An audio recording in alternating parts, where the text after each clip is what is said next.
What's something that consistently bothered you when living with women?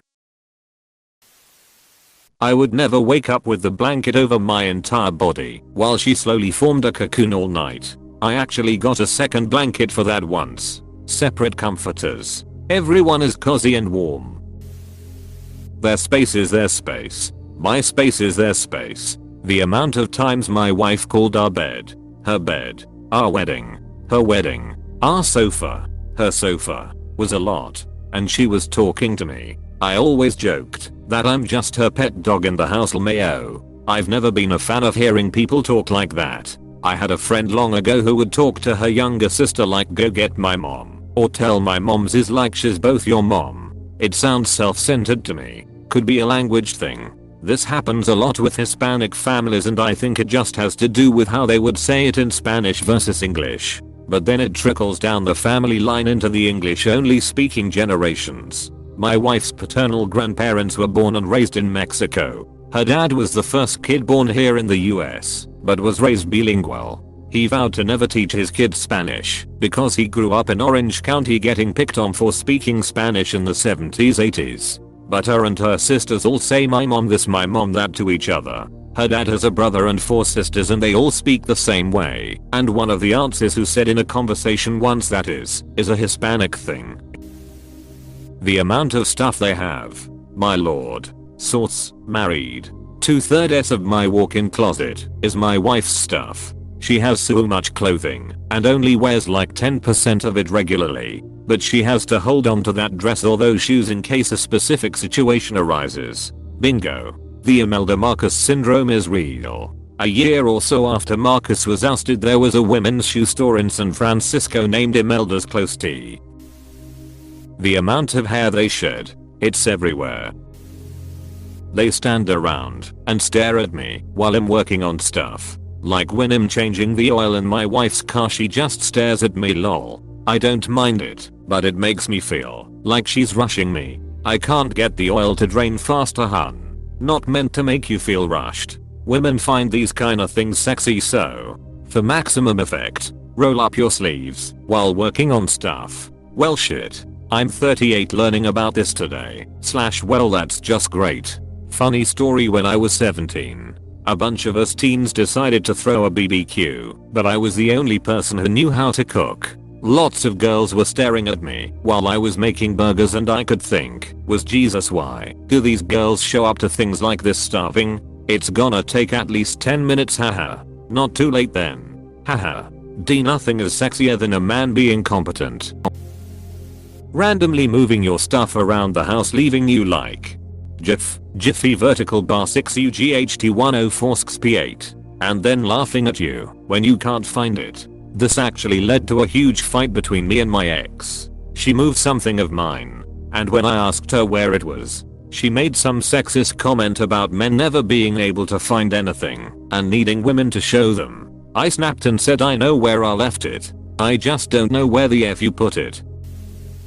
That cleaning up actually means running around shoving S into any available drawer until the house looks like a magazine cover and I'm left having no idea where anything is. I call that backward squirreling in our house and it drives me nuts. I find the most random stuff in the most random places and of course, when I hook it all out she's long since forgotten about any of it. Next time I'm tempted to just throw it all out as she'd seemingly never miss it. The worst part of this is when you want the specific thing that you know exactly where it is. You get to the place and it's gone. You ask her, did you put the thing that was right here away somewhere? The answer you get, no, I've never seen thing. Now you're on a 30-minute search and rescue mission trying to find where she put the thing. I've lived with 2 women and something I've noticed, obviously not all women, but in general, is that there always seems to be a need to be doing something. Consuming, planning, socializing, talking, scrolling, moving from one thing to the next. It was really hard to just sit, be present, and chill. A day off was never just a day off. It was let's go apple picking. Let's go to the mall. Let's go to the market. Let's visit my parents. Let's buy something for the house that we don't need lol non-stop. Even downtime usually meant being on the phone, talking, or having people over. Sure. Some of it is lifestyle compatibility. I'm way more laid back, and I need quiet, unstructured time to recharge. But a lot of my male friends joke about the same thing. So I know I'm not alone. I think the feminine is more wild, carefree, energetic and expressive. And the masculine is more calm, relaxed and present. So I guess it makes sense. It's the yin and yang of life. That said, there's a real upside too. I had a ton of experiences I probably never would have had on my own. And I'm grateful for that. It's the trade-off, good and bad. And it just made me more aware of what kind of energy and pace actually works for me in a relationship. We've been conditioned to believe that if we aren't busy we are lazy, so we stay busy then end up exhausted. Saying things aloud, but not directly to me, like why are there no forks left? In a way, that implies I've used them all. Sex life with her was better when we lived separately. Oof. Yeah.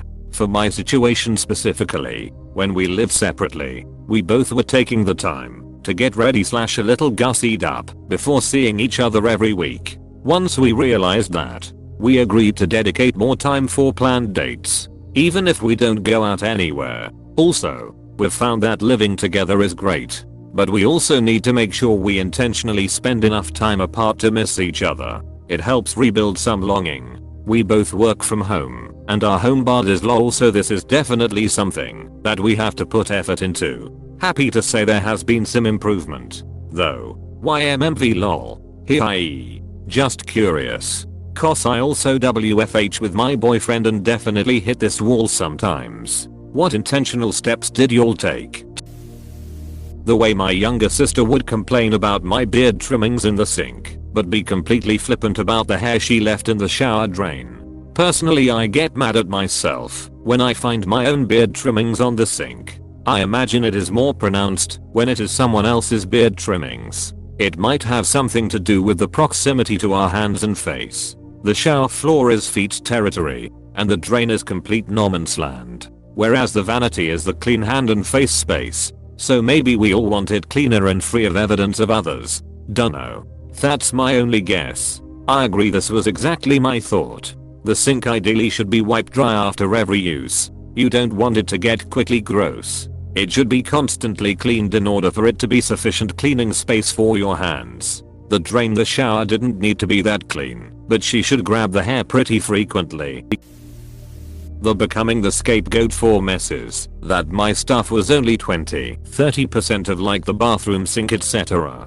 Because boys are messy, girls aren't as the only explanation. Oh yeah, I've noticed girls' messes completely invisible to them. Like my GF was giving me crap for leaving my socks around the house, and I said that wasn't half as bad as her leaving her underwear over the house. She was aghast and shocked that I was accused of her such a thing.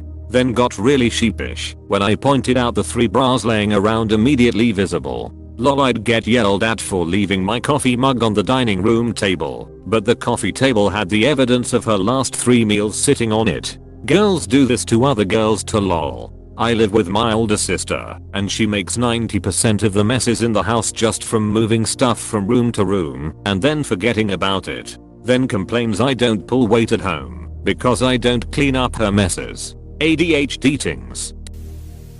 Did our women go to the same school? She will be 2 rooms away, facing the opposite corner, with her back against you, and talking with a normal voice, as if, of course, you should be able to hear her perfectly clearly. And then they get mad at you, and you don't hear them. Then tell you that you need to get your hearing checked. Meanwhile, she's the only person you ask to speak up ever in your life. And also everyone else asks her to speak up because she talks low and never faces the person and also mumbles. Also, she's the one who admits to hearing loss in one ear, but no, it must be your hearing lol. Ask me how I know all this. Jesus Christ. So, my GF does some of this. But she will also practically yell in my ear when she's right next to me. We'll be in bed, and she'll basically be yelling, not in anger, but because she just talks super loud sometimes. But then, she'll also mumble / sound like she's talking to herself while facing away from me, and she both thinks I'm hard of hearing, but also have very sensitive hearing. She doesn't consider for a second that maybe she just has no real sense of her volume. trying to figure out why she was pissed off. Or her phrase, "If I have to ask for it then I don't want it," to which I would reply, "I cannot read your mind. If you don't ask for it, I will never know what you want. And since you don't want it then you will not get it. Thanks to the universe and the beings of light I'm single now, and I enjoy it." I wouldn't be able to handle that, because I'd feel more like they're trying to create problems and drama. Not airing grievances in the open. Letting dissatisfaction fester unilaterally and taking action external to the relationship to find validation or reprieve without ever alerting all parties involved to the problem. Hiding cruel actions and intentions behind the veil of protecting everyone's emotions. Painting cowardice as mercy. This is not all women. This is a very specific woman in my life. Realizing as I type this that I might need to find a therapist. I can't find the thing I put in this specific place. Well, I don't know where it is. They always, every single woman I've lived with since my childhood, moved it when cleaning and then say they didn't. It's not their thing, so they didn't care about it, and it makes no impression on their memory. What annoys me is that they will deny the possibility they moved it. Talking to me when they knew I couldn't hear them. I thought I was the only one. She'll talk to me from the opposite end of the house while I'm in the shower with the door closed and the fan on, or when I'm in the kitchen operating the blender. She never bothers to check that I can hear her, no matter how much I ask her to do so. I've twice heard her talking to me while I'm literally outside of the house working in the yard. Who knows how many times she's done it, and I didn't hear her.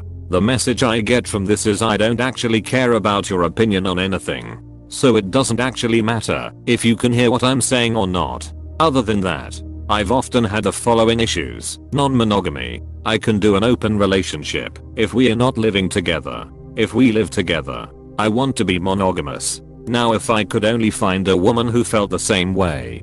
Clutter. Rules that you don't know about until you break them. I've been yelled at for drying my hands on the wrong side of a towel. Clutter. But I think I've won the battle. Tell me how. I'm constantly battling my husband's clutter. I just wrote a comment about it. He says he likes everything to be out on surfaces because otherwise he forgets they exist. Best I've got for that is clear containers. I kinda like when my things stop existing. It's like going shopping in every drawer. But I also happen to need very little that isn't actively on my person or in very specific containers at their needed locations. So it's not often a downside. It's the clutter that bothers me. Married with 2 teen daughters. What bugs me is that the clutter always seems to land on my desk, on my side table, my side of the closet. It's insane. Then it becomes my problem to deal with, and I get in trouble for moving her stuff if I clean up. Literally cannot win sometimes. The women in my family are experts in passive aggression. Their motivation to clean not matching their cleanliness standards. So they complain about something being dirty or messy without being willing to clean it, even if the mess was entirely their doing. Mine will sit and scroll Insta indoors for 4 hours while I slave in the heat doing yard work and vehicle maintenance. Then ask for help tidying the kitchen before I even have a drink in my hand, and I'm opposed when I refuse. The endless tidal wave of Amazon/online deliveries, which was usually all Chinese made shite. It would have bothered me less if it wasn't for some reason my job to return the stuff she didn't want. Boxes were collapsed and labels with our address on the boxes were removed. Yep, the amount of stuff bought from TikTok would make most people's eyes water. Getting lectured about how it's everyone's job to keep the house clean, dusting, dishes, vacuuming, laundry etc. And in the next breath you need to shovel the driveway/cut the grass/take out the garbage. My ex was very sensitive about the trash. She said that was my job. No problemo. Whenever the trash can in the kitchen got full I'd take it out. But her definition of full changed each day and depending on her mood. Sometimes it would be around 60% full and she would be about me not taking it out. I'd tell her that the can's not full. The worst fight I think I ever had with her was when she was doing this one day. The trash can had a bunch of loose stuff in it and she put some more loose stuff in the trash, which brought it to about 80% full. She's sitting there fuming. She's asking me why I haven't taken the trash out. So I walk over, push down on the trash and compact it in the can down to about 50%. And go because it's not full yet. Instant World War III. In university, I lived with 8 women. Fortunately it was a massive house. 9 bathrooms. So 1 shower and shitter apiece. The only problem I had was how much they all hated each other. I have met honest to god neo-Nazis with DV convictions who did not hate women as much. Every F day was sniping and snarking at each other, about other women. And I was just sitting there playing Guitar Hero the whole time. As a father with a wife and 3 daughters, I have a theory that the maximum number of women who can reach a consensus on any topic is the N1 of the total number present. In my experience, that has nothing to do with living together. I don't live with my GF, but she still does it when I'm at her place or vice versa. She'll also talk to me when we're at the gym and I'm wearing headphones and facing away from her. Mind you, she doesn't get upset when I ask her to repeat. I just tell her I didn't hear her and it's all good. But it just baffles me that with how often it happens, she doesn't check that I can hear her before talking for 2 to 3 minutes. Shopping. Especially grocery shopping. I want to get into a store, get what I need, and get out as soon as possible. The women I've dated, and even a couple roommates in the past that I've gone shopping with seem to want to wander around and get eyes on nearly everything in the store in addition to things we actually came there for. Not like that's wrong necessarily, but it drives me crazy because it's so inefficient and, in my mind, a waste of time. So my wife and I compromised and we switch off going grocery shopping on our own with a list from the other. Though it's more of a 70/30 split with me doing it 70% of the time. I won't go shopping with anyone. I haven't even seen the inside of a mall since I was 13 because my family's shopping trips that should been 30 minutes kept being 4 to 6 hours long. I've lived with maybe a dozen women between family and roommates. Honestly, never had any real issue with any of them. They've all been pretty chill to live with. Anytime I've lived with a woman, friends, and girlfriends, they developed a habit of talking to me when they knew I couldn't hear them. Holy yes, my GF does this constantly. It almost seems like she's deliberately waiting for me to be in a position where there's no way I can hear her for her to start mumbling some gossip at conversation volume when I'm running the shower. For me though, it's easily that I'm not a morning person and have a very firm no coffee no talkie policy. And she is hyperactive on her phone trying to loudly explain some random story she just read. Also, many women I've dated have had a tendency to just collect clothes and shoes with no place to put them. Other classics, IDK. What do you want to eat? Staring at the TV while I'm randomly browsing trying to find something to watch with an I'm bored. Entertain me posture. The silent treatment / I just think it's funny that this is the proper place for X. Because I said so. Apostrophe. Honestly, you're lucky if she even says so. Usually you just can't find it one day.